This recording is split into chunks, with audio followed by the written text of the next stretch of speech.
He's standing there again. That's the first thought that cuts through the fog of sleep at 2:47 a.m. sharp and cold as a January wind through the cracks of our farmhouse windows. Not 2:45, not 2:50, exactly 2:47, like God himself set an alarm for my husband to wake up and stare at me in the dark. 14 nights in a row now. I keep my eyes closed, my breathing steady, the way I learned to do during the first week when panic would spike through my chest every time I heard his footsteps. 4 daughters and 30 years of marriage teach you things about pretending to sleep. You learn to keep your body still, even when your heart is hammering. You learn to count your breaths to keep them even and deep while your mind races through every terrible possibility. The floorboards creak under his weight. Jack has always been a big man, 6'2" and solid from 38 years of carpentry work.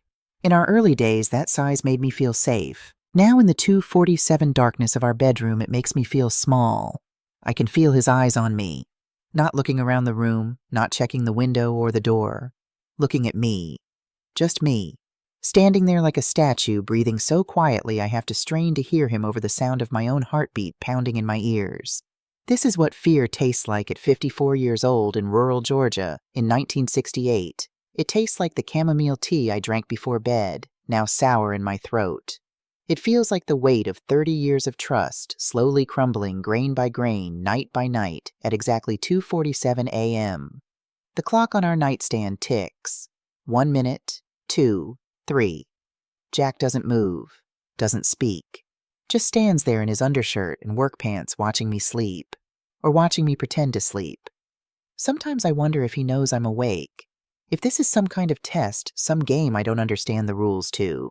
After exactly 7 minutes I've counted every night, he turns and walks back to his side of the bed. The springs creak as he lies down. Within minutes his breathing deepens into the familiar rhythm of his snoring. And I lie there, eyes open now in the darkness, staring at the ceiling and wondering, what changed? What happened in January that turned my husband into a stranger who stands over my bed in the dead of night like a ghost haunting his own home? The morning light brings no answers, only the familiar routine of a life I built with these hands. I'm up at 5:30 before Jack, before the girls. The kitchen is my kingdom, the yellow Formica countertop I picked out in 1955. The curtains I sewed myself, the cast iron skillet that belonged to my mother. This is where I make sense of the world one breakfast at a time. Bacon sizzles in the pan.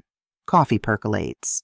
I crack eggs into a bowl and whisk them with a fork that's been in my family longer than I've been alive. The motions are automatic muscle memory from thousands of mornings. But my mind is elsewhere, circling around that number like a moth around a flame, 2:47. Morning, Mama. Lisa appears in the doorway, 14 years old and already beautiful in that dangerous way that makes mothers worry. She's my middle daughter, quieter than Ruth, more serious than Emma. Smart as a whip and twice as sharp. She has her father's dark eyes and my stubborn chin. Morning, baby. You sleep okay? She slides into her chair at the kitchen table, pulling her knees up under her nightgown. Bad dreams again. My hand stills on the spatula. What kind of dreams? Clocks. Just lots of clocks, all showing different times. The bacon pops loud in the sudden silence. I turn back to the stove, but my hands are shaking. That's strange, honey. Is it? Her voice is small. Daddy's been acting strange, too. Have you noticed? I have. God help me, I have. Before I can answer, Ruth tumbles down the stairs, 16 and full of the careless energy of youth. Is that bacon I smell? I'm starving. Then Emma, our baby, at 11, with sleep still in her eyes and her hair a bird's nest. The moment breaks. The kitchen fills with noise, chatter, and laughter, and the clatter of plates. Jack comes down last, freshly shaved, his work shirt buttoned wrong. He doesn't meet my eyes. Morning, he grunts, taking his coffee black like always. Morning, I reply, setting his plate in front of him. Eggs over easy bacon, crisp toast with butter. 30 years of mornings just like this one. But nothing is like it was. Not since January. Not since 2:47 a.m. became the hour that divides our life into before and after. I teach at Cedar Grove Colored School, a one-room building that serves Negro children from 1st through 8th grade. It's not much drafty in winter, stifling in summer with textbooks so old they still call it the war between the states. But it's mine. These children are mine. Today I can barely focus. Little James reads aloud from his primer, stumbling over words he knows by heart, and I realize I haven't been listening. Sarah May asks me twice about long division before I hear her. By lunchtime, I have a headache that pulses behind my eyes like a second heartbeat.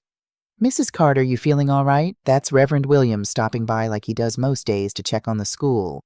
He's a tall man, thin as a rail, with kind eyes behind wire-rimmed glasses. Just tired, Reverend. He doesn't believe me. We've known each other too long for that. How's Jack doing? Haven't seen him at the mill lately. My blood goes cold. What do you mean? Well, I was by there last week picking up some lumber for the church repairs. Tom said Jack hasn't been in for about 2 weeks. Thought maybe he was sick. 2 weeks. Jack leaves the house every morning at 6:30 with his lunch pail.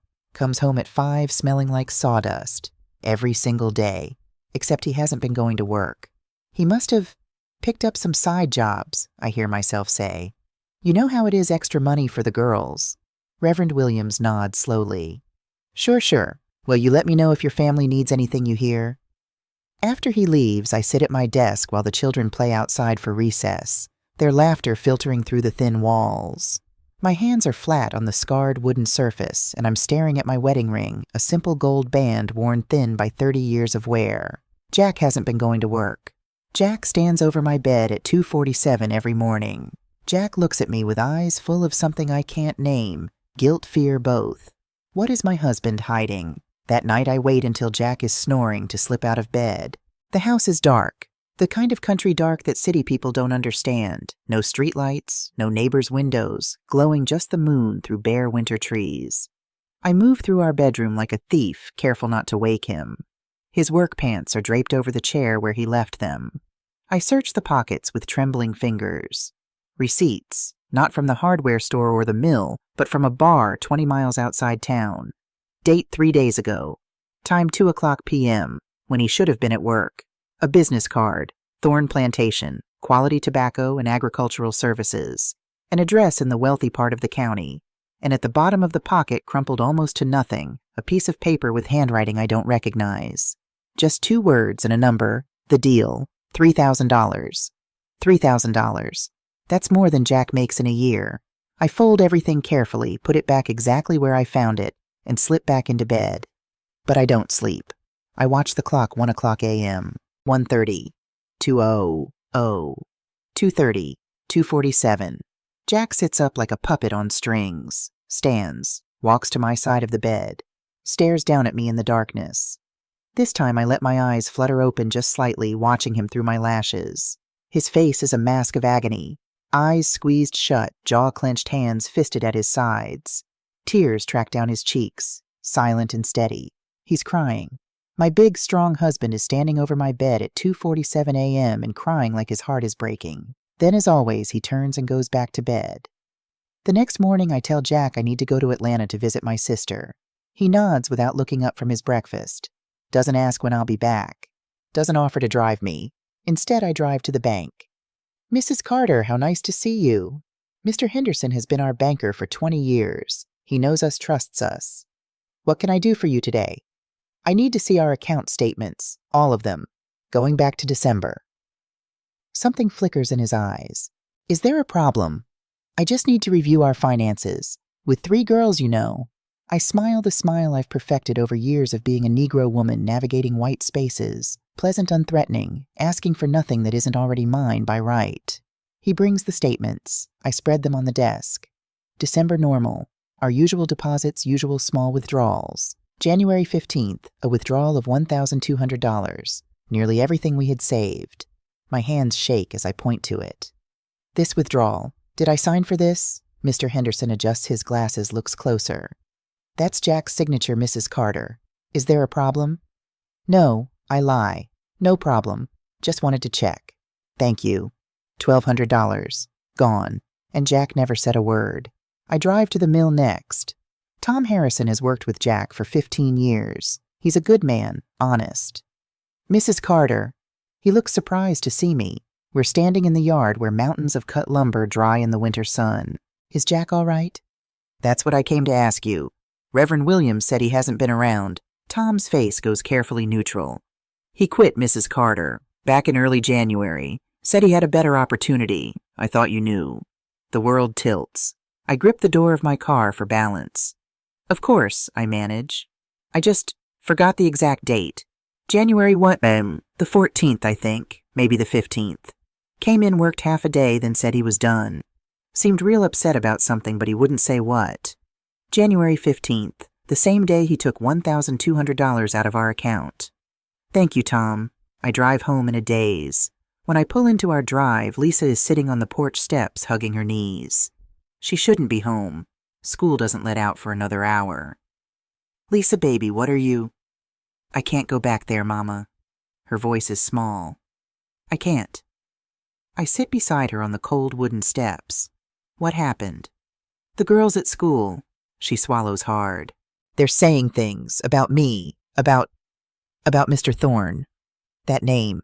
The name on the business card in Jack's pocket. What about Mr. Thorne, Lisa? She shakes her head, tears spilling over. I don't know. I don't understand, but they're calling me. They're saying I'm going to be... She can't finish. I pull her into my arms. This child I grew in my body. This girl who shouldn't know about men like Silas Thorne yet. Tell me everything they said. Between sobs she does. And with every word my blood runs colder. The girls at school are calling Lisa Thorne's bride.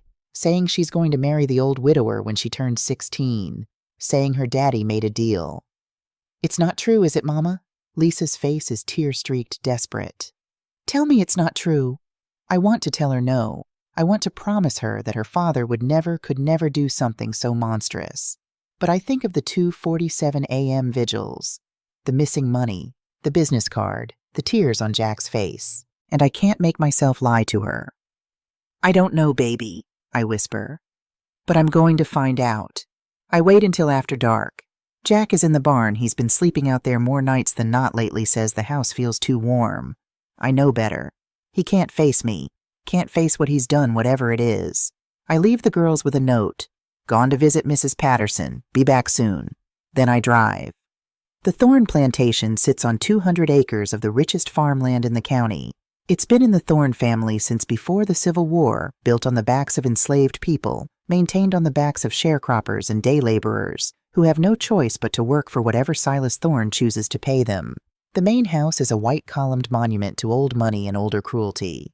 Lights glow in the windows like eyes. I park on the road and walk through the trees at the edge of the property. I don't know what I'm looking for, Proof answers. Just to see what kind of monster would take a child as payment for a debt voices carry in the still night air.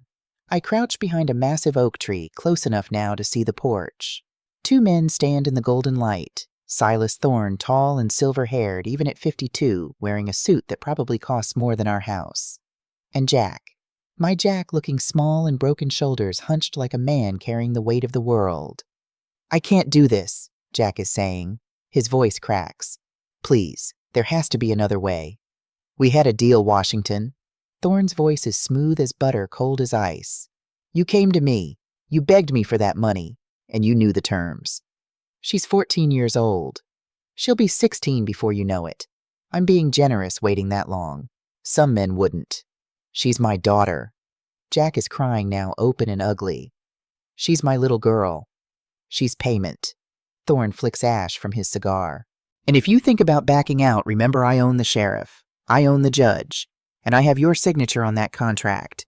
You try to run, I'll have all 3 of your daughters. Is that what you want? I have to bite my hand to keep from screaming. Jack staggers off the porch and stumbles to his truck. I watch him drive away, watch Thorne go back inside, and then I sit in the dirt and let the truth wash over me like freezing water. My husband sold our daughter. Jack sold Lisa to Silas Thorne for $3,000. And every night at 2:47 a.m., the hour he signed that devil's contract, his conscience wakes him up to face what he's done. I drive home in a fugue state, my hands gripping the wheel so tight my knuckles ache. When I pull into our driveway, I see Jack's truck by the barn. A light is on inside. I should go in the house, check on the girls, make sure they're asleep and safe and untouched by this nightmare. Instead, I walk to the barn. Jack is sitting on a hay bale, his head in his hands. He doesn't look up when I walk in, just speaks to the dirt floor between his feet. You know, it's not a question. I followed you to Thorne's. He nods slowly. I wanted to tell you 1,000 times. Every morning I wake up and think today I'll tell her. Today I'll find the words. But there are no words, Barbara. There's no way to say I traded our daughter's life for money to pay off my gambling debts. Gambling. So that's where the money went. That's the sin that started all this. How much do you owe him? $3,000. I was stupid. So goddamn stupid. I thought I could win it back, keep winning, give you and the girls everything you deserved. Instead, I lost everything. And when Thorne found out I couldn't pay, his voice breaks. He said he needed a young wife. Someone to give him an heir. Someone pure.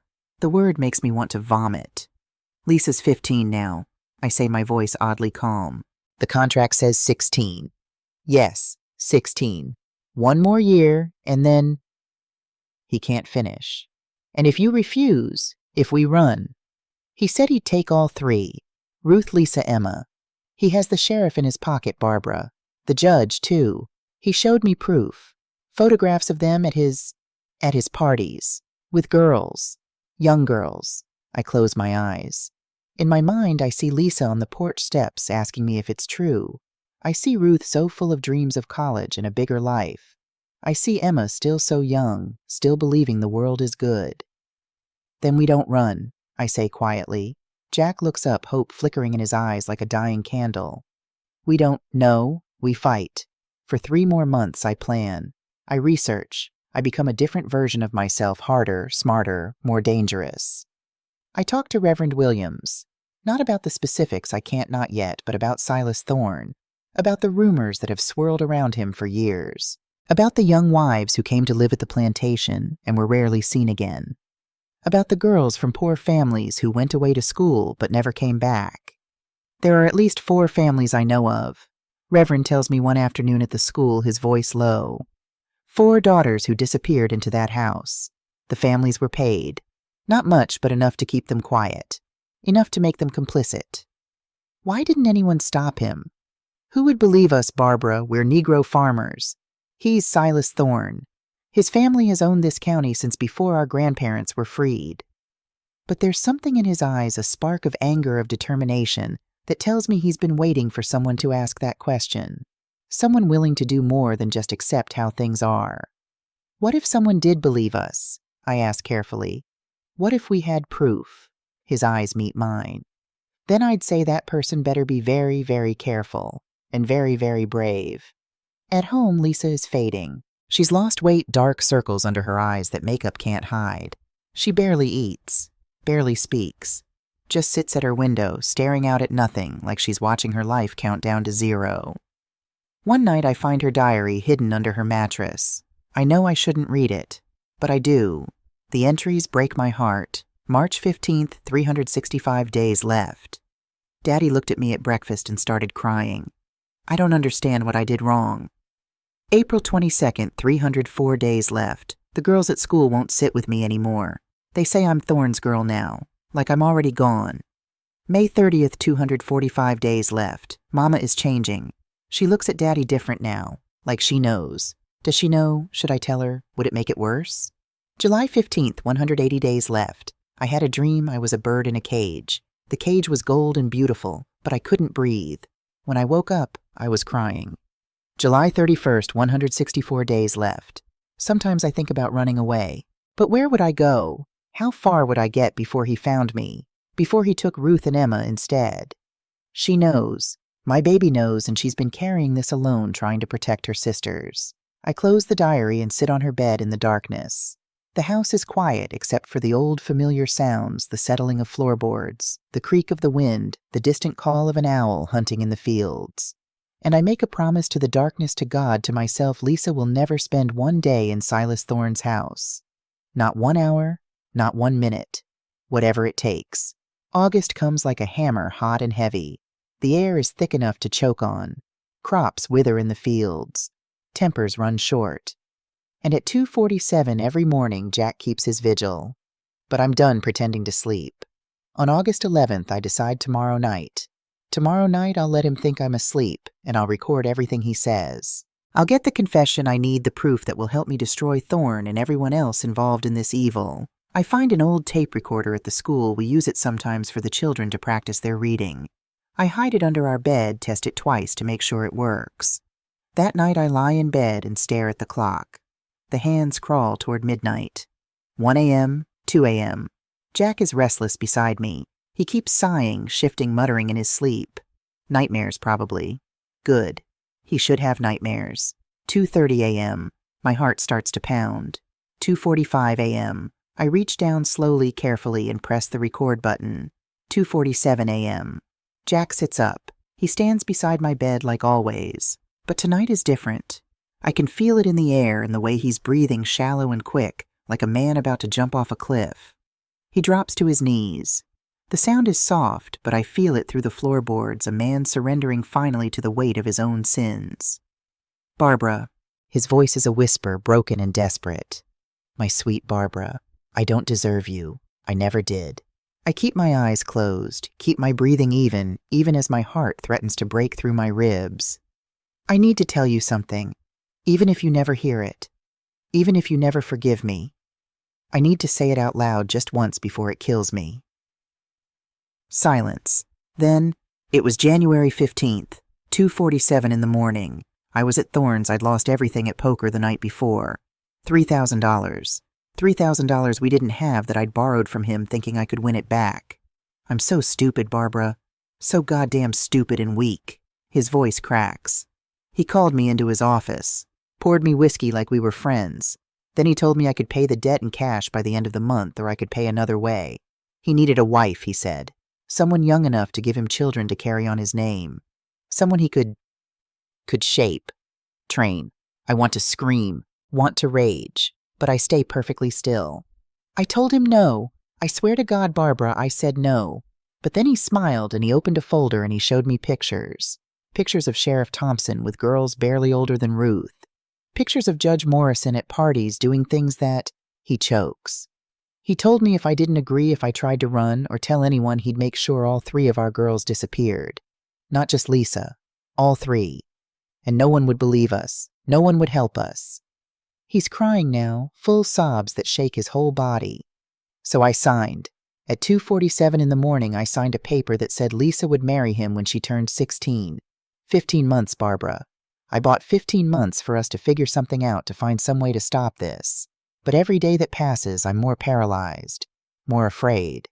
And every night at 2:47, I wake up and I have to see you have to look at what I'm destroying, because maybe if I punish myself enough, God will forgive me. But he won't, Jack whispers. He shouldn't, because I'm a coward. I'm a weak, pathetic coward who sold his own daughter to save his own skin. And now I don't know how to fix it. I don't know how to save her. He leans forward, presses his forehead against the edge of the bed. I'm so sorry. I'm so sorry. I'm so sorry. The words become a chant, a prayer, a confession that's 15 months too late. After a long time, he stands, wipes his eyes, walks back to his side of the bed. At 3:15 a.m., I reach under the bed and turn off the tape recorder. At 3:16 a.m., I get up, get dressed, and leave the house. I drive to my sister's house in Atlanta. The sun is just starting to rise when I pull into her driveway. Caroline opens the door in her robe, takes one look at my face, and pulls me inside. Barbara, what? I need a favor, I interrupt.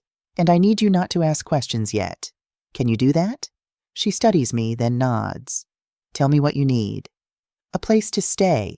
For me and the girls. Maybe for a long time. Done. Anything else? A lawyer. The best civil rights lawyer you can find. I know someone. He helped with the school integration cases. He's tough, Barbara. He doesn't lose. Good. I pull out the tape recorder. Because I'm about to start a war. I get home by noon. The girls are at school. Jack is somewhere. I don't care where. I sit at the kitchen table, my table in my kitchen in the house I've cleaned and cooked in and made into a home for 30 years, and I write a letter, then another, then another. One to the FBI field office in Atlanta, one to the NAACP Legal Defense Fund, one to the editor of the Atlanta Constitution. I tell them everything. About Jack's gambling, about Thorne's deal, about the sheriff and the judge and the network of powerful men who trade in young girls like they're cattle. I include copies of the tape. I include the names of the other families Reverend Williams told me about. I include dates, places, every detail I can remember. At the bottom of each letter I write, "My name is Barbara Washington. I am a 54-year-old Negro schoolteacher in rural Georgia. I am not brave. I am not special. I am just a mother who refuses to let her daughter be sold. If you are reading this, I am asking you to help me stop a monster. I seal the letters, address them, put stamps on them that cost nearly the last of my money. Then I walk to the mailbox at the end of our long drive and drop them in one by one. There, it's done. I've cast the stone into the water. Now I just have to wait for the ripples.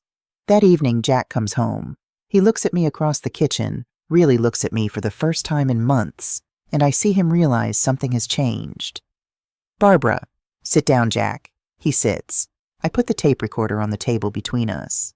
I heard everything you said last night. I recorded it. The color drains from his face. Barbara, I'm going to give you two choices. I continue, my voice steady even though my hands are shaking. When you come with me tomorrow to Thorne's plantation, we confront him together. You tell him the deal is off and we face whatever comes next as a family. He'll kill me, or worse. 2, I talk over him. You write me a letter, right now, explaining everything, the gambling, the debt, the deal you made. You sign it and I'll take it to Thorne myself. Alone. No. He stands up, panicked. Barbara, no. You don't understand what he's capable of. I understand perfectly. I understand that my daughter has been living in hell for 3 months while you stood over my bed and cried about it instead of doing something. I understand that you had 15 months to be a man, to be a father, and you chose to be a coward instead. The words are cruel. They're meant to be. And they hit their mark. Jack staggers like I've slapped him. So write the letter, Jack, or come with me. Those are your only options. He sits back down slowly, picks up the pen with a shaking hand, and he writes. I leave him at the kitchen table with his head in his hands. Upstairs, I find Lisa in her room, sitting on her bed with her knees pulled up to her chest. Mama, come here, baby. She comes to me and I wrap my arms around her thin shoulders. I know, I tell her. I know what your daddy did. I know what you've been carrying, and I'm here to tell you it's over. But Mama, he said, I don't care what he said. You are my daughter. You are not for sale. You are not property. You are a 14-year-old girl with a whole life ahead of you, and no man, not Silas Thorne, not your father, not anyone gets to take that away from you. She starts crying, then deep, wrenching sobs that sound like they're being pulled from her bones. I hold her and rock her and let her cry until there's nothing left. What are you going to do? She finally whispers. Whatever it takes, I tell her. Whatever it takes to keep you safe. And I mean it. The morning comes whether you're ready for it or not. That's what my mother used to say, and I never understood it until now, sitting at my kitchen table at 6 a.m. with a cup of coffee gone cold in my hands, and a letter from my husband that damns him in his own handwriting. To whom it may concern, on January 15, 1968, at approximately 2:47 a.m. Jack Washington entered into an agreement with Mr. Silas Thorne. The words blur. I've read them a dozen times already, but each time feels like the first, that same punch to the gut, that same disbelief that the man I married could write these sentences and mean them. In exchange for forgiveness of gambling debts totaling $3,000, I agreed that my daughter, Lisa Marie Washington, would enter into marriage with Mr. Thorne upon reaching the age of 16 years. Upstairs, the floorboards creak. Jack is awake. I hear his footsteps, hesitant, heavy, coming down the stairs. He stops in the doorway of the kitchen, and I don't look up. I can't look at him right now.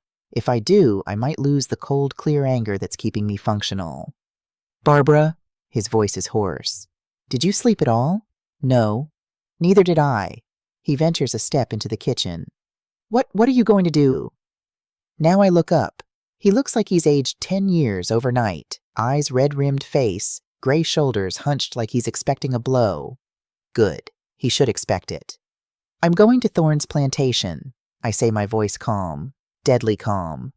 Today, this morning, I'm going to tell him that the deal is off, and if he has a problem with that, he can take it up with the FBI. Jack's legs seem to give out. He drops into the chair across from me, his face a mask of terror. Barbara, you can't. You don't understand. He owns people. The sheriff, the judge, half the county. He'll what? I lean forward. He'll kill me, fine. At least I'll die standing up instead of living on my knees. At least our daughters will know their mother fought for them. It's not just about dying, Jack whispers. It's about what he'll do before you die.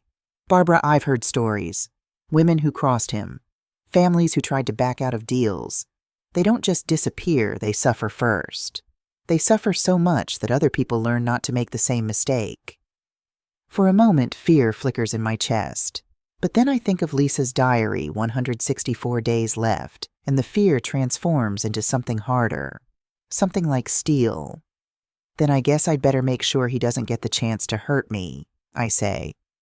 Which is why you're going to tell me everything. Every detail about his operation. About the sheriff and the judge and whoever else is involved. About the other families. Everything. Jack stares at me like I've grown a second head. You're really going to do this? I already did it. I mailed letters last night to the FBI, to the NAACP, to the Atlanta newspapers. The stone is already in the water, Jack.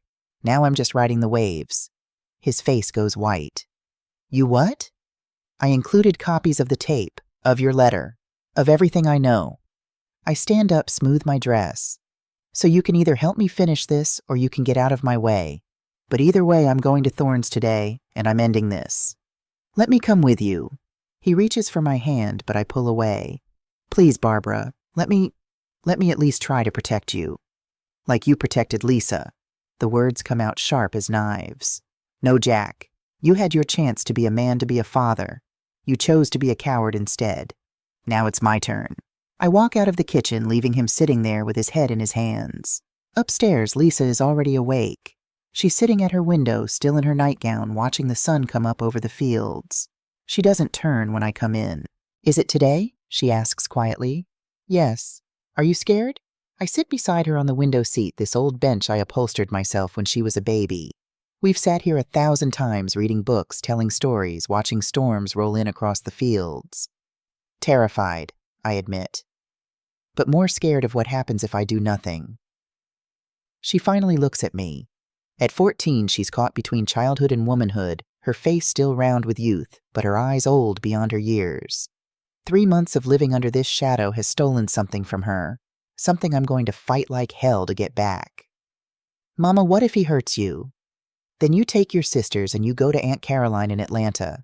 You finish school, you go to college, you live a big, beautiful life, and you never ever let a man make you feel like property. Tears spill down her cheeks. I should have told you sooner. I heard Daddy on the phone in February, and I knew something was wrong, but I was too scared to... Stop. I cup her face in my hands. This is not your fault. Not one bit of it. You're a child baby.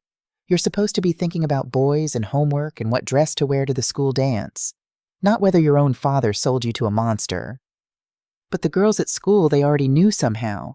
They've been calling me Thorne's bride since March. I thought if I just stayed quiet, if I didn't make it real by saying it out loud, maybe it would go away.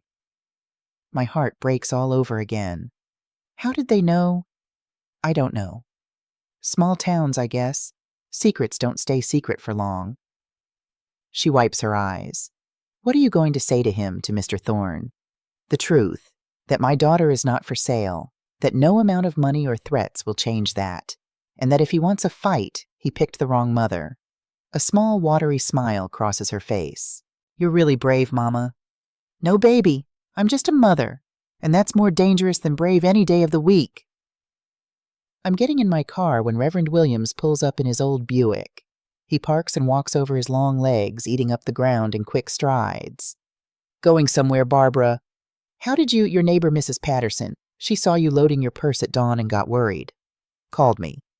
He leans against my car. So, you ready to tell me what's really going on? I should have known I couldn't do this alone. This is a small community, everyone watches out for everyone else. It's kept us safe for generations. It's also why secrets are almost impossible to keep. Get in, I tell him. We drive to the creek where I used to take the girls to swim when they were small. It's private here, quiet except for the water running over stones. I park and tell Reverend Williams everything, every horrible detail. When I finish, he's silent for a long time. Then, how many other families? You said 4, maybe more. 6, he corrects quietly.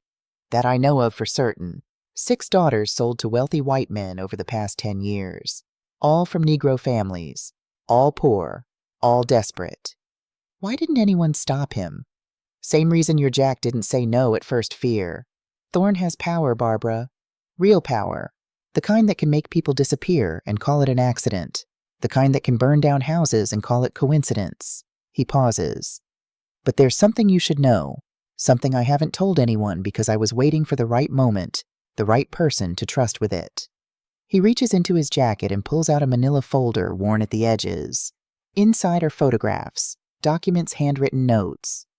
I've been investigating Silas Thorne for 2 years, Reverend Williams says. Ever since the Miller girl disappeared. Her parents said she ran away to Memphis, but I knew better. I knew she went to Thorne, so I started digging. Carefully, quietly. The photographs make me sick. Young girls, some barely teenagers, standing beside Silas Thorne at what look like parties or gatherings. They're wearing expensive dresses, but their eyes are dead. Empty. This is a network, the Reverend continues. Thorne isn't working alone. There are at least 5 other wealthy men involved: plantation owners, businessmen, one state politician. They trade girls like baseball cards, Barbara. Pass them around, and they've been doing it for decades. Oh my God. The sheriff and Judge Morrison are part of it.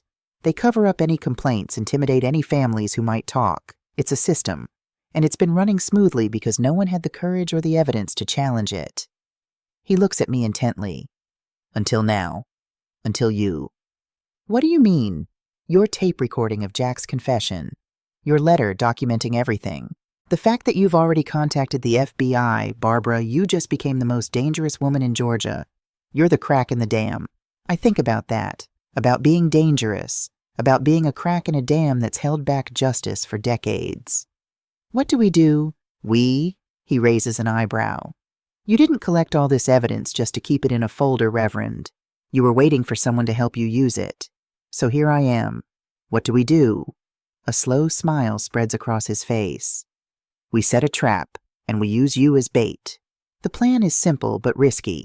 I'll go to Thorne's plantation just like I intended. But I won't go alone, not really. Reverend Williams will wire me with a recording device he borrowed from a journalist friend in Atlanta. He'll also have 3 other men stationed around the property, fathers of the other girls' men who've been waiting for a chance to fight back. You get him to talk, Reverend explains as we sit in his church office planning. Get him to admit everything on tape, the deal with Jack, the other girls, the involvement of the sheriff and judge. Once we have that combined with my evidence and your FBI letters, we'll have enough to bring down the whole network. And if he figures out what I'm doing, then we come in. We don't let him touch you, Barbara. You have my word. I nod slowly. My hands are shaking. I clasp them together to steady them. There's something else, Reverend Williams says quietly. The FBI is already investigating. Your letter wasn't the first they received. I sent them mine 2 weeks ago. But they needed a witness willing to go on record, someone with direct evidence. You just became that witness. So this was already in motion. Yes, but you accelerated it. You made it real. You made it immediate. He leans forward. Barbara, I need you to understand something. What you're about to do is going to change everything. For your family, for this community, maybe for the whole state. Are you sure you're ready for that? I think of Lisa's face this morning, of the diary entries counting down her days, of all the other girls in those photographs, their dead eyes in their pretty dresses. I've never been more sure of anything in my life. Thorne's plantation looks different in the daylight, less like a monument, and more like what it really is, a fortress built to keep secrets inside and justice out. I park in the circular drive. The wire is taped to my chest under my dress, the small microphone hidden beneath my collar. I can feel my heartbeat against it, too fast, too loud. Breathe, Barbara. Just breathe. I walk up the steps to the wide front porch. Before I can knock, the door opens. A young black woman stands there, couldn't be more than 20, wearing a maid's uniform, her face carefully blank. May I help you? I'm here to see Mr. Thorne. Tell him Barbara Washington is here to discuss his arrangement with my husband. Something flickers in her eyes, recognition, sympathy. Then it's gone, replaced by that practiced blankness. One moment, ma'am. She disappears inside. I stand on that porch and look out over the manicured lawns, the distant tobacco fields, the separate quarters where the workers live. All of it built on suffering. All of it maintained by fear. The maid returns. Mr. Thorne will see you in his study. I follow her through a house that screams old money. Crystal chandeliers, oil paintings, Persian rugs. Everything beautiful and expensive and dead. She leads me to a door at the end of a long hallway, knocks twice, and leaves without meeting my eyes. Come in. His voice is exactly as I remember from that night I spied on him, smooth-cultured the voice of a man who's never been told no in his entire life. I open the door. Silas Thorne sits behind a massive mahogany desk, a glass of whiskey in his hand despite the early hour. He's wearing a suit that probably costs more than my car. Up close, I can see he's handsome in that silver fox way some men get in their 50s, distinguished, powerful, dangerous. Mrs. Washington. He doesn't offer me a seat. I've been expecting you. That throws me. You have... Jack called me this morning. Told me you'd found out about our arrangement.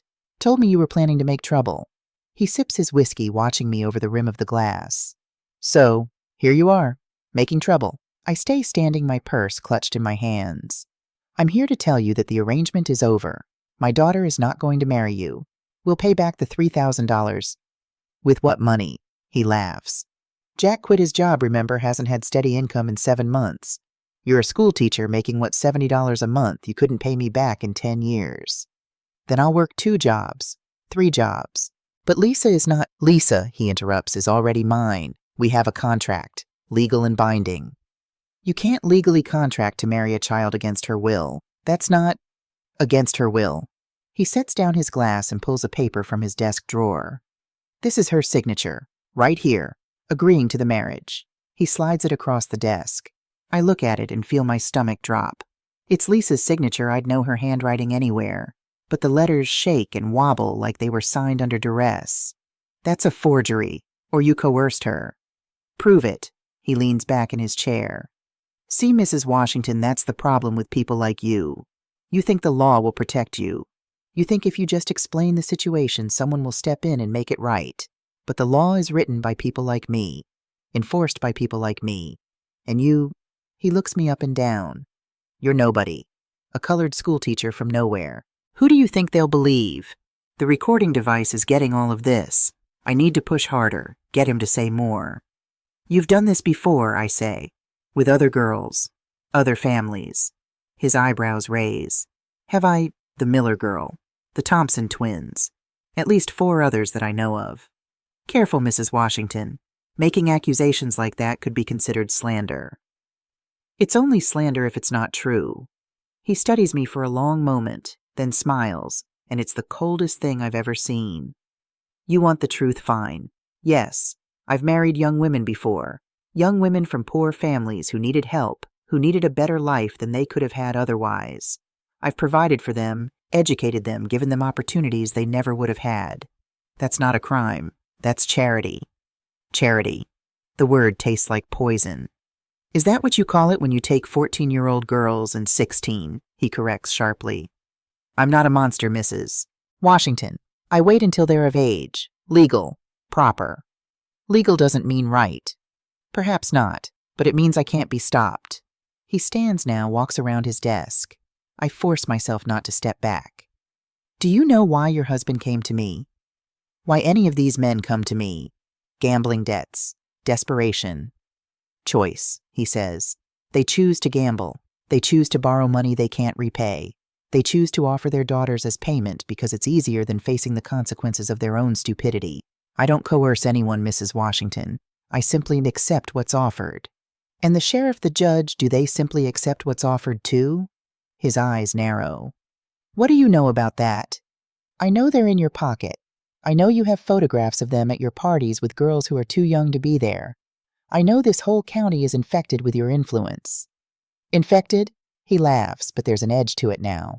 I've done more for this county than any government program ever did. I employ hundreds of people. I pay my taxes. I support the schools, the churches. While you destroy children's lives. One girl, Mrs. Washington. I'm asking for one girl, and in exchange your family's debt disappears. Your husband keeps his life. Your other 2 daughters remain safe. It's a fair trade. My daughter is not a commodity to be traded. Everything is a commodity if the price is right. He moves closer, and I can smell his cologne expensive cloying. And make no mistake, if you try to back out of this deal, if you try to cause trouble, I will take all 3 of your daughters, not just Lisa, Ruth and Emma too. The contract your husband signed gives me that right. That contract isn't worth the paper it's printed on. Maybe not in a real court, but in this county with Sheriff Thompson and Judge Morrison on my side. He shrugs. I could have you arrested for trespassing right now. I could have you committed to the state hospital for delusions. I could have your teaching license revoked, all before lunch. My heart is pounding so hard I'm sure he can see it. But I think of Lisa, and I stand my ground. Then do it, I say quietly. Arrest me, commit me, ruin me, but you will never touch my daughters. Not now, not ever. Because I would rather die fighting than live as a coward who stood by and let this happen. For just a moment something flickers in his eyes, surprise maybe or respect. Then it's gone. Brave words, but words don't change reality. Jack signed a contract. Lisa signed a consent form. In 15 months she'll move into this house as my wife, and there's nothing you can do to stop it. We'll see about that. I turn to leave. I've got what I came for, his confession, his admission, everything on tape. But then he speaks again, and his voice stops me cold. Mrs. Washington, before you go, you should know something. That young woman who answered the door, her name is Sarah. She was the Miller girl. She's still here, still alive still, serving her purpose. He pauses. The others you asked about, they're here too. All of them. Happy, well-fed, and smart enough not to cause trouble. Think about that before you decide to be a hero. Think about whether you want your Lisa to be happy and alive in my house, or whether you prefer I make other arrangements for her. The threat is clear, and it makes my blood run cold. But before I can respond, I hear it voices outside. Cars pulling up. And then through the window I see them. Reverend Williams and 3 other men walking up to the house. Thorne hears it too. His face goes hard. What did you do? I told The study door bursts open. Reverend Williams walks in with the authority of a man who's done tolerating evil, followed by 3 men I recognize: Samuel Miller, whose daughter has been missing for 2 years, Thomas Jackson, whose twin girls disappeared at age 15, and Robert Hayes, whose youngest child was taken just last year. But that's not all. Behind them are 2 white men in dark suits holding badges. FBI, one of them says. Silas Thorne, we have a warrant for your arrest. Thorne's face goes from confident to panicked in a heartbeat. This is outrageous. You can't just, we can and we are. The second agent steps forward. We've been investigating allegations of human trafficking, coercion, and conspiracy involving minors. And thanks to Mrs. Washington here, we now have recorded evidence of you admitting to multiple counts. Thorne's eyes snap to me, and I see the moment he realizes I'm wired. His face contorts with rage. Me? I agree. A nobody-colored schoolteacher from nowhere. Who would have thought Reverend Williams moves to my side, his hand on my shoulder, protective, proud. It's over, Thorne. All of it. The girls you've taken, the families you've terrorized, the officials you've corrupted. It's all coming to light. Where's my daughter? Samuel Miller's voice shakes. Where's Sarah? Thorne presses his lips together, refusing to answer. But I remember what he said. She's here, I tell Mr. Miller. She answered the door when I arrived.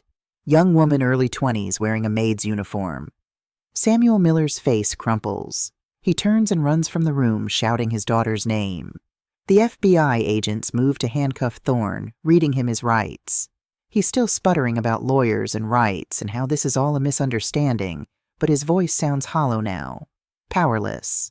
Thomas Jackson and Robert Hayes follow Samuel Miller's lead, searching the house for their daughters. Their voices echo through the halls, desperate, hopeful, afraid. I watch it all unfold in a daze. It worked. The plan actually worked. Barbara, Reverend Williams turns me to face him. You did it. You really did it. We did it, I correct. All of us. But you were the catalyst. You were the one who was brave enough to go into that room and face him down. You were... A scream cuts through the house. A woman's scream, joy and grief and relief all mixed together. We follow the sound to the back of the house to what looks like a servant's quarters. Samuel Miller is on his knees, his arms wrapped around a young woman who's sobbing into his shoulder. Sarah, his daughter, found. Within the hour, they find the others too. 6 young women, ages 17 to 23, living in the back rooms of Thorne's mansion. Some have been here for years. All of them are thin, pale, broken, but alive. The FBI agents start taking statements. Reverend Williams coordinates with the families, and I stand in the middle of this chaos, watching decades of evil finally come unraveling, and I think, this is what justice looks like. Messy and painful and necessary. One of the FBI agents, the older one with kind eyes, approaches me as I'm sitting on the porch steps, suddenly exhausted. "Mrs. Washington, I'm Special Agent Morrison. No relation to the judge," he adds with a wry smile. "I wanted to thank you personally. Your letter, your recording your testimony, this case wouldn't exist without you." What happens now? Now we arrest Sheriff Thompson and Judge Morrison. Our people are doing that as we speak. We take Thorne to federal custody. We build a case that will make sure he never sees the outside of a prison cell again. He pauses, and we start the long process of healing for these families. What about the other men, the ones Thorne mentioned, the network? We're going after them too. This is bigger than one man, Mrs. Washington. This is a systemic problem, and we're going to tear it up by the roots. He looks at me seriously. But I need you to understand something. This is going to get harder before it gets easier. The trial will be public. Your name will be in the papers. People will know what your husband did, what you did. Are you prepared for that? I think of Lisa safe at home, of Ruth and Emma who will grow up knowing their mother fought for them, of all the daughters in this county who won't be traded like property because of what happened here today. I'm prepared, I say. By the time I get home, it's late afternoon. Jack is sitting on the porch steps, his head in his hands. He looks up when he hears my car. "Barbara." He stands, his face haggard. "I heard. It's all over town. They arrested Thorne. The FBI came and..." He stops looking at me like he's seeing me for the first time. "You did it. You actually did it." "We did it. Reverend Williams, the other fathers, the FBI. It took all of us. But you started it. You were the one who..." His voice breaks. "I should have been the one. I should have been the one to protect our daughters, to stand up to him. But I was too afraid, and you..." "Yes," I interrupt. "You were afraid. You were weak. You failed our family in the worst way possible." He nods, tears streaming down his face. "I know. But it's done now. Thorne is arrested. The contract is void. Lisa is safe. Is she..." He looks toward the house. "Is she really? How do we come back from this? Barbara, how do I look my daughters in the eye knowing what I did?" "I don't know, Jack. I honestly don't know." I move past him toward the door. "But I do know this, you're going to have to earn it. Every day for the rest of your life, you're going to have to prove that you're the man I thought I married, not the coward who sold his daughter." I leave him on the porch and go inside. Lisa is in the kitchen with her sisters. When she sees me, she bursts into tears and runs into my arms. "Mama, is it true? Is he really arrested? Is it really over?" "It's really over, baby. You're safe. You're all safe." Ruth and Emma join the hug, the four of us standing in the middle of the kitchen, holding each other like we're the only solid things in a shifting world. "What about Daddy?" Emma asks, her voice small. I look down at my youngest daughter, her innocent face turned up to mine, and I choose my words carefully. "Daddy made a terrible mistake. A mistake that hurt all of us, especially Lisa. But he's going to try to do better, and we're going to figure out what that looks like together as a family." "Okay." She nods against my shoulder. Later, after the girls are in bed, I sit at the kitchen table with the tape recorder, the one that captured Jack's 2:47 confession, the one that started all of this.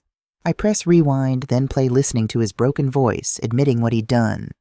At 2:47 a.m., I'm still awake. Not from fear this time, but from something else. Something like power. Like knowing that I faced down the worst thing I could imagine and won. The clock ticks to 2:48, and for the first time in months, no one wakes up. No one stands over my bed. No one cries in the darkness. The hour of confession has passed. The hour of reckoning has begun. The news spreads through our county like wildfire through dry grass. By the next morning, everyone knows Silas Thorne arrested, Sheriff Thompson in federal custody, Judge Morrison caught trying to flee to Mexico. And at the center of it all, Barbara Washington, the quiet schoolteacher who brought down an empire of evil. The phone starts ringing at 7 a.m. and doesn't stop. The first call is from the Atlanta Constitution. "Mrs. Washington, would you be willing to give us an interview? This story is exactly what America needs to hear right now." I hang up. The second call is from a lawyer representing Thorne's family. "Mrs. Washington, we'd like to discuss a settlement. If you'd be willing to drop the charges..." I hang up harder. The third call is from my sister Caroline in Atlanta. Barbara. Oh my God, I just read the papers. Are you okay? Are the girls safe? Do you need me to come get you? This one I answer. We're okay, Carrie. Shaken, but okay. The papers are calling you a hero. They're saying you single-handedly exposed a child trafficking ring that's been operating for decades. I didn't do it alone. But you started it. You were the spark. Her voice trembles. I'm so proud of you, Barbara. Mama would have been so proud. After I hang up with Caroline, I stand in my kitchen, this kitchen, where I've made thousands of meals, where I've solved hundreds of problems, where I've held my family together through everything, and I let myself cry. Not from sadness or fear, but from relief, from exhaustion, from the weight of carrying this secret finally being lifted. Lisa finds me there, tears streaming down my face. Mama, she wraps her arms around me from behind her cheek, pressed against my back. It's okay. We're okay now. And hearing my 14-year-old daughter comfort me, this child who should never have had to be this strong, this brave, makes me cry harder. By day 3, the media circus is in full swing. News vans park at the end of our driveway. Reporters knock on our door at all hours. Photographers try to catch pictures of Lisa through the windows. Ruth, my eldest, takes charge.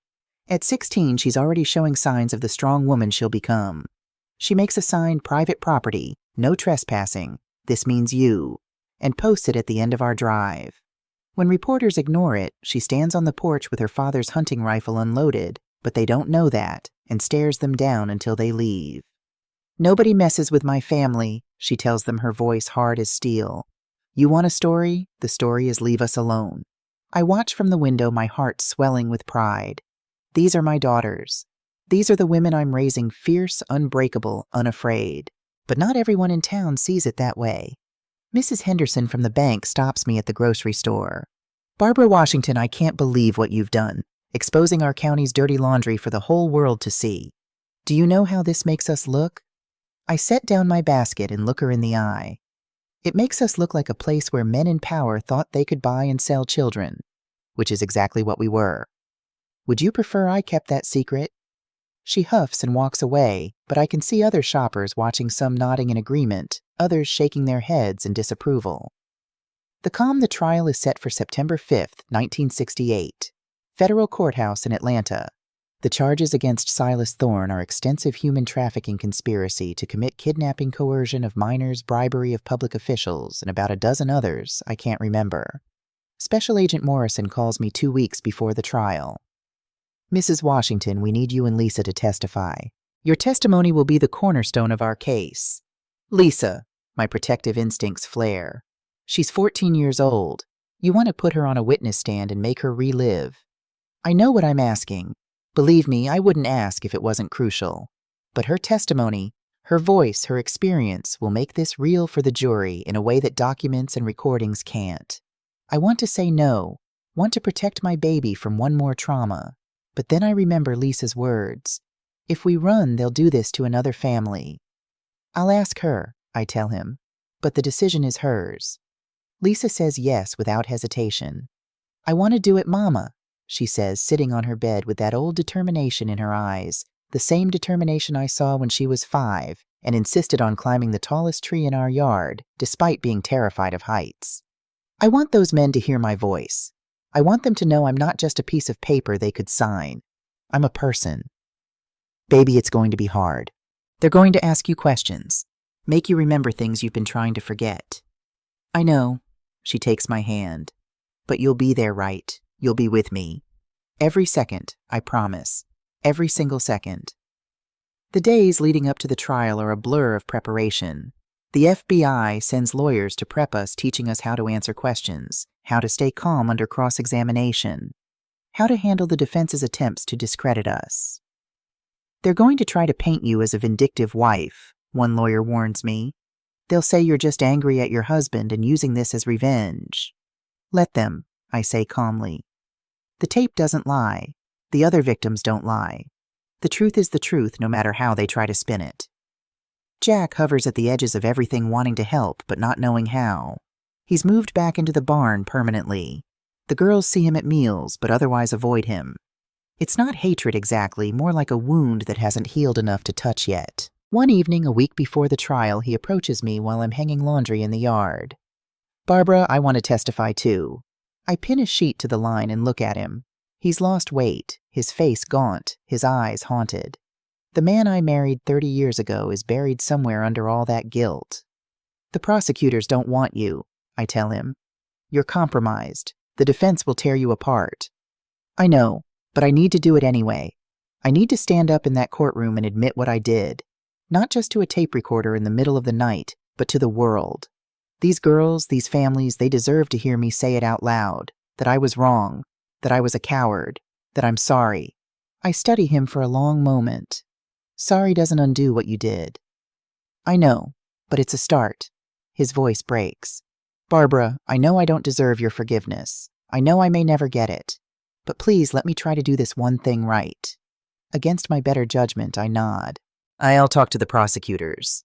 But Jack, if you get up on that stand and you falter if you try to make excuses or minimize what you did, you'll lose whatever slim chance you have of ever being a father to those girls again." I understand. The courtroom is packed.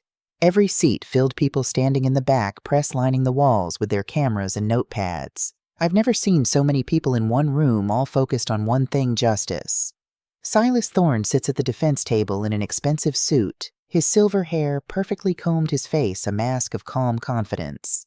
But I can see the tension in his shoulders, the way his jaw clenches when he looks at me. Sheriff Thompson and Judge Morrison have separate trials, but they're in the courtroom today, sitting in the gallery in handcuffs, their own fallen empire a warning of what's to come. The prosecution calls their witnesses one by one.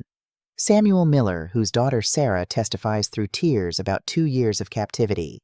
Thomas Jackson's twin daughters, now 18, holding hands as they describe being purchased at 15. The FBI agents who raided Thorne's plantation. The forensic accountants who traced money from wealthy men to Thorne's accounts. And then they call me. I walk to the witness stand on shaking legs. The Bible is placed under my right hand. "Do you swear to tell the truth, the whole truth, and nothing but the truth?" I do. The prosecutor is a woman unexpected but welcome. She's in her 40s, sharp-eyed, wearing a sensible suit. She smiles at me kindly. "Mrs. Washington, can you tell the court how you first learned about Mr. Thorne's arrangement with your husband?" I take a breath and begin. I tell them about the 2:47 a.m. vigils, about finding the business card, about following Jack to Thorne's plantation, about the tape recording and the confession. The courtroom is silent as I speak, every person hanging on every word. "And when you confronted Mr. Thorne at his plantation, what did he say to you?" "He said that my daughter belonged to him, that the contract was legal and binding, that if I tried to stop the marriage, he would take all 3 of my daughters." A murmur runs through the courtroom. The judge bangs his gavel. "Order." He also admitted, I continue, my voice steady now, to having done this before. To other girls, other families. He said it wasn't a crime, it was charity, that he was giving these girls opportunities. "And how did that make you feel, Mrs. Washington?" I look directly at Silas Thorne. He doesn't look away. "It made me realize that evil doesn't always look like evil. Sometimes it wears a nice suit and lives in a big house and uses words like charity and opportunity to justify destroying children's lives." The defense attorney is everything I expected: middle-aged white man, expensive suit, condescending smile. He approaches me like a hunter approaching prey. "Mrs. Washington, isn't it true that you were angry with your husband for his gambling?" "Yes." "Angry enough to want revenge?" "I wanted my daughter safe. If that's revenge, then yes." "Isn't it possible that you misinterpreted what you heard at Mr. Thorne's plantation, that your anger colored your perception?" "I have a tape recording, multiple witnesses, and 6 young women who were found living in his house against their will. How exactly did my anger create all that?" A few people in the gallery chuckle. The defense attorney's smile tightens. "Mrs. Washington, you're a schoolteacher, correct? Making approximately $70 a month." "That's correct." "And your husband was unemployed at the time of these events?" "Because he quit his job after making the deal with Mr. Thorne." "But you were struggling financially, were you not? Isn't it possible that you saw an opportunity here, a chance to profit from these accusations?" I lean forward and my voice is ice. "My daughter's safety is not an opportunity. It's not a chance to profit. It's everything. And any mother in this courtroom would say the same. The women in the gallery nod. Some of the men, too. The defense attorney realizes he's losing the room and changes tactics. No further questions. Then they call Lisa. My 14-year-old daughter walks to the witness stand with her head high, her Sunday dress pressed and neat, her hair in 2 careful braids. She looks so young, too young for this. But when she raises her hand to take the oath, her voice doesn't waver. I do. The prosecutor, the same kind woman, sits beside Lisa instead of standing. A deliberate choice, making this less intimidating. Lisa, can you tell us what happened in March of this year? I overheard my father on the phone. He was talking to someone about me. About when I would be old enough. I didn't understand at first, but then I heard him say Mr. Thorne's name and I remembered seeing Mr. Thorne at church looking at me in a way that made me feel wrong. Dirty. What did you do? I started listening more carefully. I found papers in my dad's truck papers with my name on them, and a date, my 16th birthday. Her voice cracks slightly, but she continues. That's when I knew. That's when I understood that my father had sold me. How did that make you feel? Like I wasn't a person anymore, like I was just a thing, something that could be bought and sold. She looks at Thorne now, her young eyes blazing with anger. He thought he could buy me. He thought because my family was poor and black that no one would care, that I wouldn't matter. But you do matter, don't you, Lisa? Yes. Her voice is strong now. I matter. Every girl matters. And no one should be able to buy us like we're property. The courtroom erupts in applause. The judge bangs his gavel, but he's smiling slightly as he calls for order. The defense attorney approaches Lisa more carefully than he did me. Even he knows attacking a 14-year-old girl on the stand would be suicide.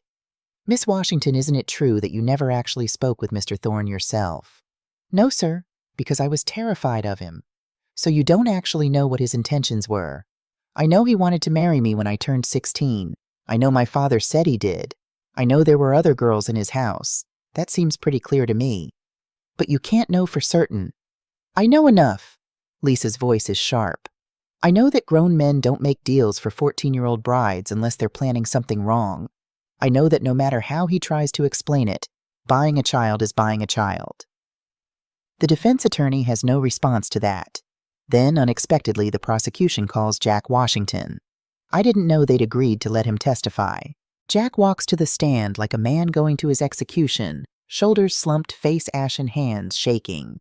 He takes the oath and sits. The prosecutor is gentler with him than I expected.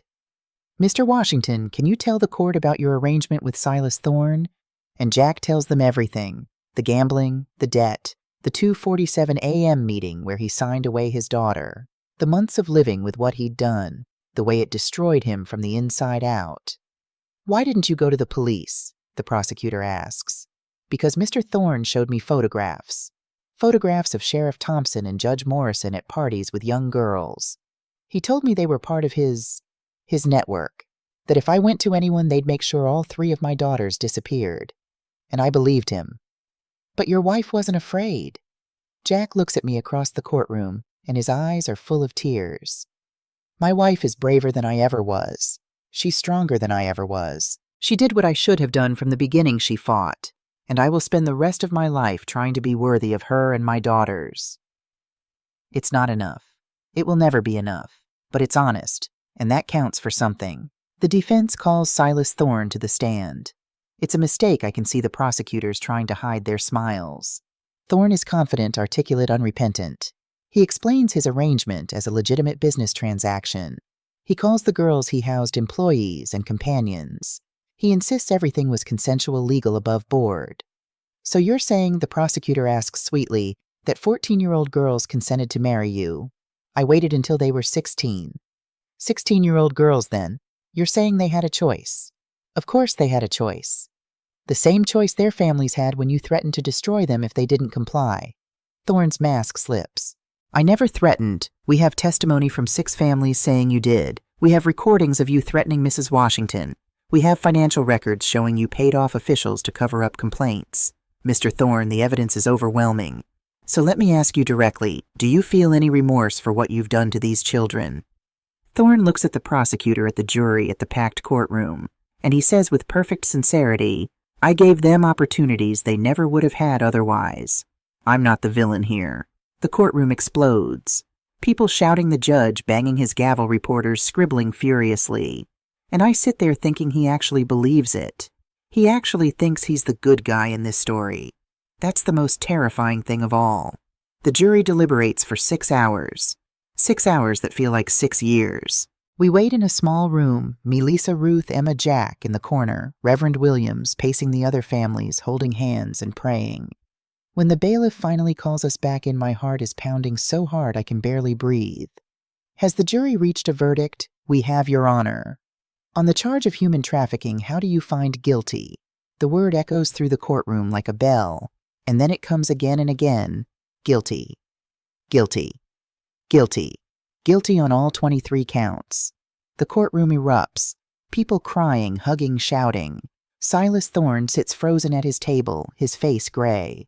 Sheriff Thompson and Judge Morrison are being led out in handcuffs, their own trials waiting. The judge bangs his gavel. Order, I will have order. When the room finally quiets, he looks at Thorne with undisguised disgust. Mr. Thorne, you have been found guilty of some of the most heinous crimes this court has ever seen. You used your wealth and power to destroy young lives, to corrupt our justice system, and to terrorize vulnerable families.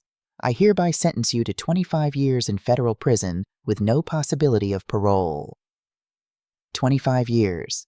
Thorne will be 77 when he gets out if he lives that long. Lisa collapses into my arms, sobbing with relief. Ruth and Emma join us, the 4 of us holding each other while the courtroom celebrates around us. Jack stands apart, watching us with tears streaming down his face. He knows he's not part of this circle anymore. Maybe he never will be again. Outside the courthouse, reporters swarm us. Cameras flashing, microphones thrust in our faces, questions shouted from every direction. Mrs. Washington, how does it feel to have won Lisa? What do you want to say to other victims? Will you be filing civil suits? What's next for your family? I hold up my hand and slowly the crowd quiets. I'm not a hero, I say, my voice carrying across the courthouse steps. I'm just a mother who refused to let her child be sold. But I want to say this to every woman, every mother, every father listening. Your children are not commodities. They are not property. They are not bargaining chips. And if anyone tries to treat them that way, you fight. You fight with everything you have.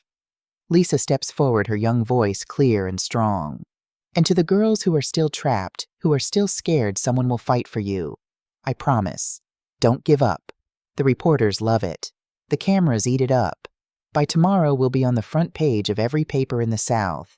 But right now, all I care about is getting my daughters home. The months after the trial are harder than I expected. We won. Thorne is in prison. His network dismantled, his victims freed, but the scars remain. Lisa has nightmares. Not every night, but often enough. She wakes up screaming that someone's taking her away, and I run to her room and hold her until she remembers she's safe. She's home. No one can touch her now. Ruth becomes fiercely protective of her sisters sometimes, to the point of being controlling.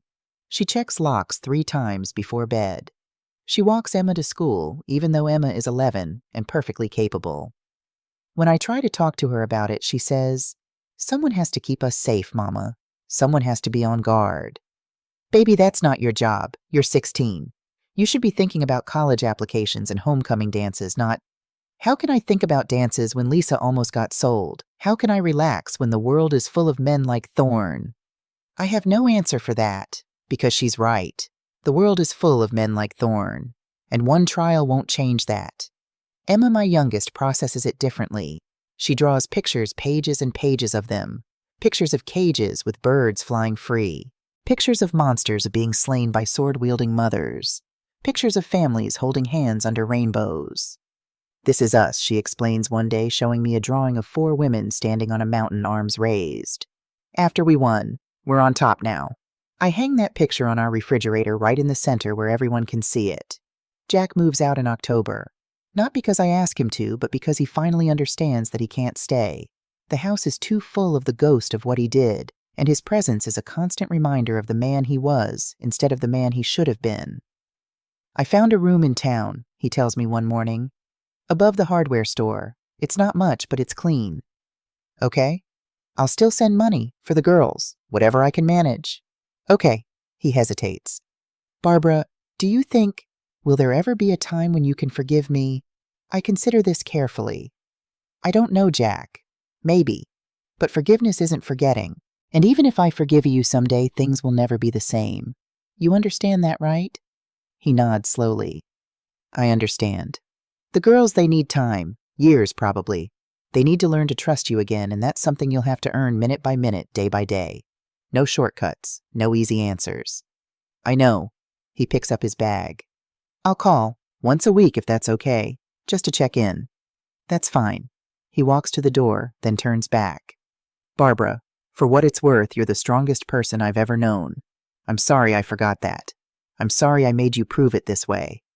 After he leaves, I stand in my kitchen, my kingdom, and I realize I feel lighter, like I've been carrying a weight I didn't know was there, and suddenly it's gone. November brings changes. The school board offers me a position as principal of Cedar Grove. It comes with a raise, not much, but enough to make a difference. Enough to help me support my daughters without Jack's money if I choose to. You've brought national attention to our community, the superintendent tells me.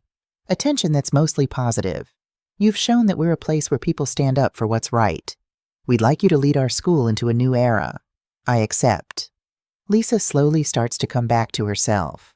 She joins the school newspaper, writes an article about her experience that gets picked up by the Atlanta Constitution. She becomes a voice for other victims, speaking at churches and community centers about the signs of trafficking, about the importance of believing children, about fighting back. I'm tired of being the victim in this story, she tells me one night. I want to be the warrior. You already are, baby. You already are. December. Christmas approaches. It's our first holiday in the new house, a small place in town, closer to the school with 3 bedrooms and a front porch where we can sit and watch the world go by. On Christmas Eve, Jack calls. Would it be okay if I came by just for a little while? I have presents for the girls. I look at Lisa, Ruth, and Emma gathered around the phone listening. They look at each other, have a silent conversation, and Lisa nods. 1 hour, I tell him. And Jack, if you make them cry, you leave immediately. Understood. He arrives at 6 carrying wrapped presents and wearing his Sunday suit. The girls are polite but distant. They open their gifts books for Ruth, a diary for Lisa, art supplies for Emma, and thank him quietly. The hour is painfully awkward, but it's a start. As he's leaving, Lisa stands. Dad, he turns, hope flaring in his eyes. Yes, sweetheart. I'm not ready to forgive you yet. I don't know if I ever will be, but I'm willing to let you try, to be better, to be the father you should have been. His eyes fill with tears. That's all I can ask for. Thank you, Lisa. Thank you. After he leaves, I pull Lisa into a hug. That was very brave. You taught me to be brave, Mama. You taught me that being strong doesn't mean not being hurt. It means not letting the hurt destroy you. I stand at the podium in a conference hall filled with 200 people looking out at a sea of faces, activists, lawyers, survivors, advocates. The banner behind me reads, The 247 Foundation, 20 Years of Fighting Child Trafficking. At 54 when the trial happened, I'm 74 now. My hair is fully gray, my hands marked with age spots, my back a little bent, but my voice is still strong. My eyes are still clear, and my purpose has never been more focused. 20 years ago, I begin. I was a school teacher in rural Georgia who woke up every night at 2:47 a.m. to find my husband standing over my bed. I didn't know it then, but that was the hour he had signed a contract selling our 14-year-old daughter to a 52-year-old man. The audience is silent, hanging on every word. I could have stayed silent. I could have been too afraid to act. But I thought about my daughter, about all daughters, and I realized that love without courage is just words. Real love requires action. Real love requires sacrifice. Real love requires being willing to stand up and say, not my child, not on my watch. I see Lisa in the front row now, 34, a civil rights attorney, successful and strong. Beside her is Ruth, 36, a doctor, and Emma, 31, an investigative journalist who's broken 3 major trafficking cases in the past 5 years. My daughters. My legacy. The 247 Foundation has helped over 500 families, I continue. We've assisted in the prosecution of 43 traffickers. We've changed laws in 12 states. But more importantly, we've given voice to survivors. We've told them you matter, your story matters, and you are not alone. Applause ripples through the room, but I raise my hand for quiet. I want to tell you something I've learned in these 20 years. Evil doesn't always look like evil. Sometimes it looks like opportunity. Sometimes it wears a nice suit and speaks in gentle tones and offers help when you're desperate. But here's the truth: anyone who tries to buy your child for any reason is not offering help. They're offering harm. And you have the right, the obligation to say no. More applause. I wait for it to subside. 20 years ago, I walked into a monster's house and I recorded him admitting his crimes. 20 years ago, my 14-year-old daughter stood in a courtroom and told her truth to the world. 20 years ago, we won. But the fight isn't over. There are still Silas Thorns out there. Still corrupt officials. Still systems that enable this evil. I grip the podium, my old hands steady and sure. So I'm asking you, be brave. When you see something wrong, speak up. When a child needs help, help them. When the powerful try to silence you, be louder. Because at 2:47 a.m. 20 years ago, I learned the most important lesson of my life. A mother's love is more powerful than any evil in this world. And that's not just true for mothers, it's true for anyone who loves a child. Anyone who refuses to let innocence be bought and sold. I step back from the podium. Thank you. And keep fighting. The standing ovation lasts 5 minutes. People are crying. Lisa is crying. Even Ruth, my stoic doctor daughter, has tears streaming down her face. After the speeches, after the networking and the photographs and the interviews, my daughters and I go to dinner at a quiet restaurant. Just the 4 of us. You were amazing, Mama, Emma says, raising her glass. To the woman who taught us that courage isn't the absence of fear, it's acting in spite of it.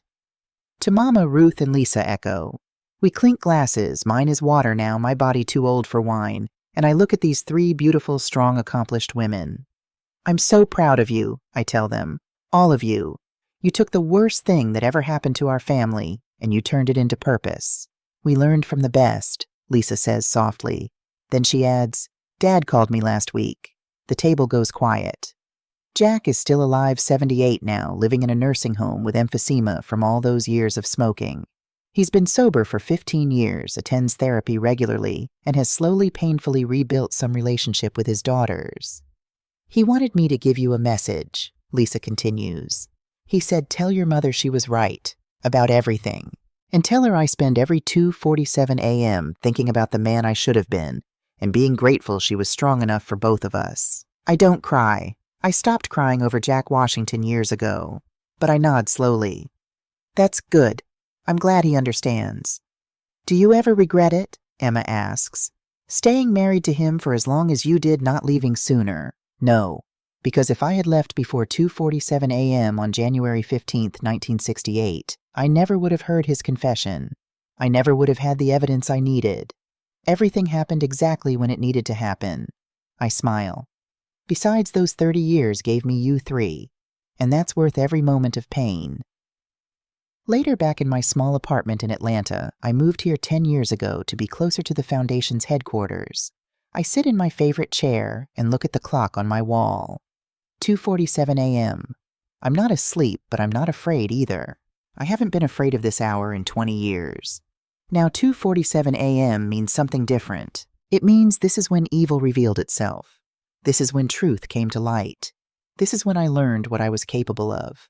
I think about all the women who've come through the Foundation over the years, mothers, daughters, sisters, survivors, each with their own 2:47 a.m. moment, their own hour of reckoning, their own choice to fight back or stay silent. And I think about the message I've tried to give them, the same message I'm giving to anyone reading this story. You are not alone. You are not powerless. You are not property. And when that moment comes, when someone tries to tell you that you or your child or anyone you love is for sale, remember Barbara Washington. Remember that a 54-year-old schoolteacher from rural Georgia took on a corrupt system and won. Not because she was special, not because she was brave, but because she was a mother who refused to let her child be taken. And that is the most powerful force in the world. The clock ticks to 2:48 a.m. I close my eyes, remembering. And then I smile, because we won. Against all odds, against all power, against all evil, we won. And 20 years later, we're still winning.